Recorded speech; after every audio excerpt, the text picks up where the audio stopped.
দর্শক, সিলেট ভিউয়ের সরাসরি সম্প্রচারে যুক্ত হয়েছি আমি আহমদ। আপনারা জানেন যে আজ সিলেটের আন্তর্জাতিক ওসমানী আন্তর্জাতিক বিমানবন্দরে কিছুক্ষণ আগেই অবতরণ করেছিলেন তারেক রহমান। তার ঠিক 1 ঘন্টা 10 মিনিটের মধ্যে যাত্রা বিরতি করলেন এবং যাত্রা বিরতির শেষে 11টা 6 মিনিটে কিন্তু তিনি সিলেট ওসমানী আন্তর্জাতিক বিমানবন্দর থেকেই কিন্তু ঢাকার উদ্দেশ্যে রওনা করলেন। আর ঠিক 11টা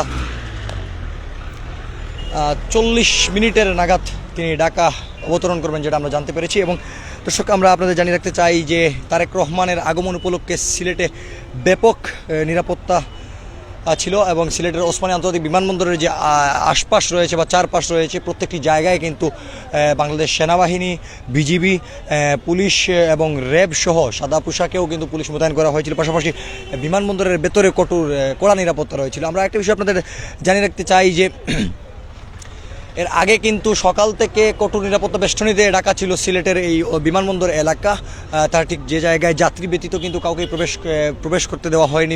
সিলেটের যে বিমানবন্দর আছে সেই বিমানবন্দরের ভেতরে দেখা গেছে যাত্রীদের সাথে যারা রয়েছিলেন তাদেরকে কিন্তু বিমানবন্দরের যে ফটক রয়েছে সেই ফটকেই কিন্তু আটকে দেওয়া হয়েছে এবং এখান থেকে তাদেরকে বিদায় দিতে হয়েছে। আসলে স্বজনরা যারা দেশে আসছেন অভ্যন্তরীণ ফ্লাইট কিংবা আন্তর্জাতিক ফ্লাইটে, তারাও কিন্তু বিমানের ভেতরে বিমানবন্দর থেকে বের হয়ে সুজা প্রধান ফটকেই কিন্তু তাদেরকে বরণ করে নেওয়া হচ্ছে। আমরা আরেকটা বিষয় আপনাদের জানিয়ে রাখতে চাই যে আজ কিন্তু সকাল 9টা 56 মিনিটে বাংলাদেশ বিমানের একটি ফ্লাইটে, যার নাম্বার হচ্ছে VG202 ফ্লাইটে করে কিন্তু সিলেটের আকাশে এবং দেশের আকাশে দীর্ঘ 17 বছর পর কিন্তু দেশের আকাশে অবতরণ করেছিলেন। তার প্রথম কিন্তু তিনি সিলেটে এসে অবতরণ করেন তারেক রহমান এবং এখানে দীর্ঘ 1 ঘন্টা 10 মিনিটের যাত্রা বিরতির পর কিন্তু তিনি ঢাকার জন্য রওনা দেন। তাকে নিয়ে যে বিমানটি যাচ্ছে সেটিও কিন্তু বাংলাদেশ বিমান এয়ারলাইন্সের একটি ফ্লাইট, সেটি ঢাকায় যাচ্ছে এবং 11টা 40 মিনিট নাগাদ সেটি ঢাকায় পৌঁছাবে বলে আমরা জানতে পেরেছি। দর্শক, এর আগে কিন্তু বুধবার রাতে যুক্তরাজ্যের যে হিথ্রো বিমানবন্দর রয়েছে সেখান থেকে লন্ডনের স্থানীয় সময় সন্ধ্যা 6টা 15 মিনিট এবং বাংলাদেশ যে সময় রয়েছে সেটা রাত 12:15টার দিকে কিন্তু তারেক রহমান বাংলাদেশের উদ্দেশ্যে দীর্ঘ 17 বছর নির্বাসিত থাকার পর কিন্তু যাত্রা শুরু করেছিলেন এবং তিনি অবশেষে তিনি সেই কাঙ্ক্ষিত সময়ে এসে পৌঁছেছেন, মানে দেশে এসে পৌঁছেছেন। দীর্ঘ 17 বছরের অপেক্ষা, দীর্ঘ 17 বছরের আশা আকাঙ্ক্ষা প্রতিফলন ঘটেছে বাংলাদেশে, যেটি বিএনপি গণনার যারা রয়েছেন তারা বেশ উপভোগ করছেন। তারা বেশ উৎসাহ উদ্দীপনায় তারা এসেছিলেন।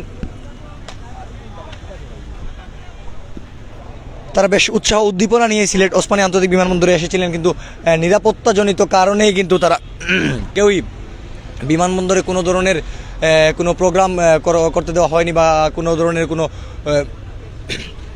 উপস্থিতি লক্ষ্য করা যায়নি যে যারা নেতৃবৃন্দ রয়েছেন বা স্থানীয় যারা নেতাকর্মী রয়েছেন তাদের।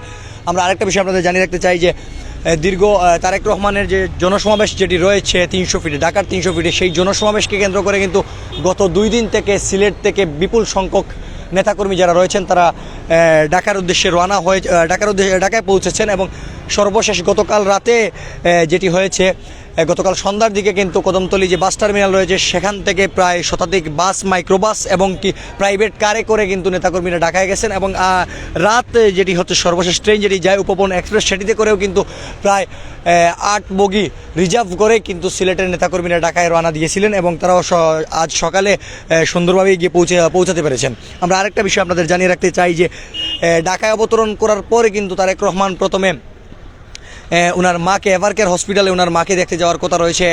এভারকেয়ার হসপিটাল থেকে পরবর্তী সময়ে তিনি কিন্তু 300 ফিটের যে সমাবেশ আছে সেই সমাবেশ স্থলে যোগ দিবেন এবং দীর্ঘ 17 বছর পর তিনি কিন্তু সরাসরি জনগণের দেশ ও জাতির উদ্দেশ্যে তিনি সরাসরি ভাষণ দিবেন, যেটা আমরা জানতে পেরেছি।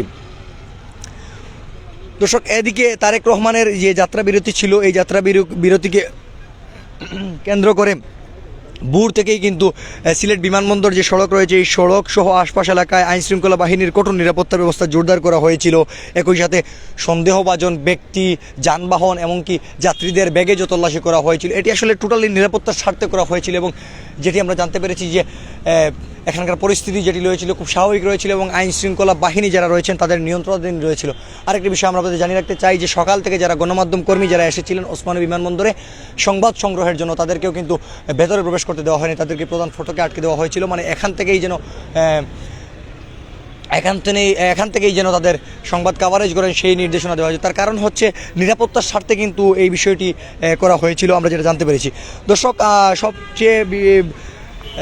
সবচেয়ে আকর্ষণীয় যে বিষয় হলো দীর্ঘ 17 বছর নির্বাসিত জীবন কাটিয়ে কিন্তু দেশে ফেরার পথে তারেক রহমান বাংলাদেশের আকাশসীমায় পৌঁছার পর তিনি একটি তার পার্সোনাল যে ফেসবুক পেজ রয়েছে, ভেরিফাইড ফেসবুক পেজ, সেই পেজে তিনি একটি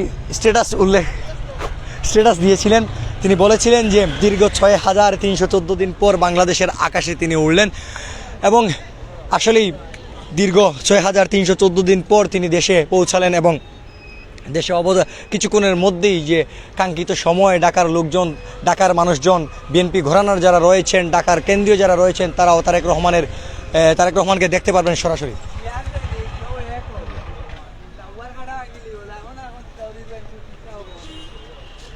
দর্শক, তারেক রহমানের এই আগমন উপলক্ষে কিন্তু বেশ নিরাপত্তা বেষ্টনীত রয়েছিল সিলেট এবং শুধু আজ নেই, গত 2-3 দিন থেকেই কিন্তু সিলেটে কঠোর নিরাপত্তা ব্যবস্থা গ্রহণ করেছিল আইনশৃঙ্খলা বাহিনী। সর্বশেষ আজ 1 ঘন্টা 10 মিনিটের যাত্রাবিরতির পর সকাল 11টা 6 মিনিট বাজেই কিন্তু ঢাকার উদ্দেশ্যে সিলেট থেকে বিমান যাত্রা করে তারেক রহমানকে নিয়ে এবং সেটি পৌঁছাবে 11টা 40 মিনিটে। এই ছিল আমার কাছে এখনকার পর্যন্ত। এহি আহমদ, সিলেট ভিউ, সিলেট।